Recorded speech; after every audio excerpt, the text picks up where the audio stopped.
Hi everyone, this is Sugantha, Assistant Professor, Department of Computer Science, Dr.S.N.S. College of Arts and Science. This presentation is about memory management in operating systems. So what is virtual memory? So virtual memory is generally a storage scheme that is going to provide an illusion of having a very big main memory, but the main memory size is very limited. So how this can be done means, this can be done by treating a part of the secondary memory as a main memory. So how to create a virtual memory? So in the virtual memory, the user can store their process with bigger size than the available memory. So generally the main memory size is always limited. So therefore instead of loading a very big long process in the main memory, the OS is going to load the various parts of more than one process from the main memory process into the main memory for execution. So next is virtual memory can be implemented through demand paging and demand segmentation. So we will discuss about this demand paging and segmentation. So now let us consider an example of 300 MB of memory to store all the running process. However, currently the main memory size is only 50 MB. So now the OS is going to set up a 200 MB of virtual memory and use a program called a virtual memory manager to manage this 250 MB. So in this case, the virtual memory manager will create a file on the hard disk, so that is 250 MB to store the extra memory that is required. So now the OS will now proceed to address the memory as it considers the 300 MB of the virtual memory stored in the RAM. So even though if only 15 MB space is available. So it is a job of the virtual memory manager to manage this 300 MB of data. So only with the 50 MB of space available.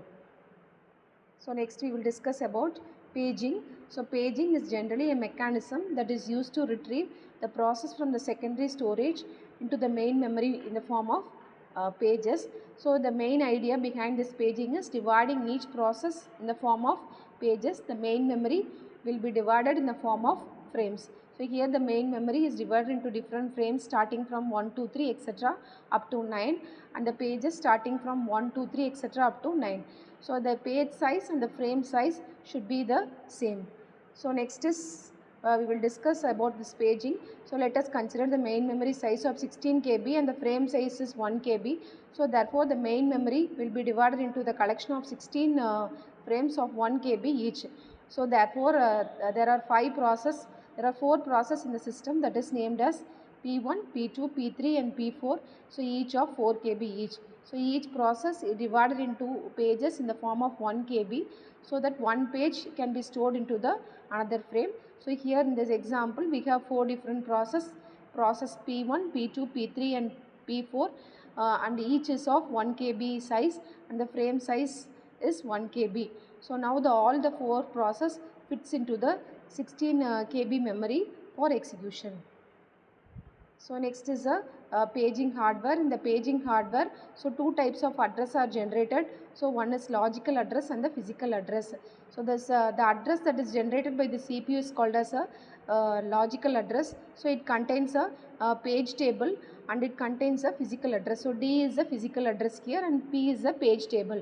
So in the page table it is going to reference in which page table the page is being stored.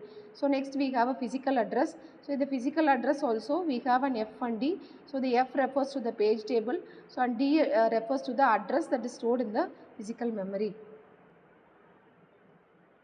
So next is a page table. So the page table is generally used by a virtual memory in an operating system to store all the mapping between the virtual address and the physical address. So thus the table mainly provides the corresponding frame number. So that is a base address of the frame. So where that particular page is stored inside the main memory. So in the logical memory, so the pages are divided as page number 1, 2, 3 and 4, and inside the page table also, so we have that particular page numbers present. And in the physical memory we have different frame numbers. So each page fit into a particular frame. So based upon the frame and the page, so we can reference this particular pages from the memory. So next we will discuss about a page replacement algorithm. So page replacement algorithm is generally needed to decide which page to be replaced when a new page comes in. So different types of pages comes in. So first we have to find the what is page fault. A page fault is going to happen in a running program process a memory page that is mapped into the virtual address space but not loaded in the physical memory. So actually the physical memory is much smaller than the virtual memory. Generally a page fault happens in an operating system. So if a page fault occurs means we have to replace the existing page with a new one. So we have different page replacement algorithms which suggest different ways to decide which page to replace. So the target for all type of algorithm is to reduce the number of page faults. First we will discuss about the FIFO, first in replacement algorithm. As an example, so this is a page reference string 130356.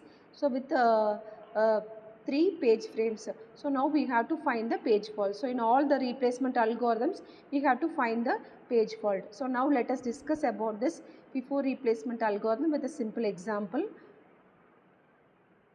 So this is a page reference string 130356 and 3.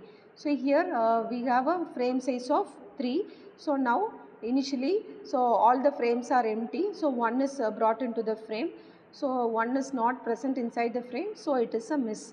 So again 3 is brought into the frame. So 3 is not present. So it is a miss. So next coming to the third page reference string, that is 0. So 0 is not present. So that is brought into the frame. So now all the 3 frames are filled.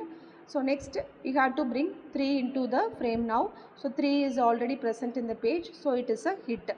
So next that page cannot be replaced. Next we have to bring the 5 inside. So the page that has arrived the first has to be removed first. So one is the first page reference that has been brought in. So now that is removed and 5 is brought in. So next we are bringing 6 inside. So 6 is not present inside the frame. So we have to replace this page with an already existing page.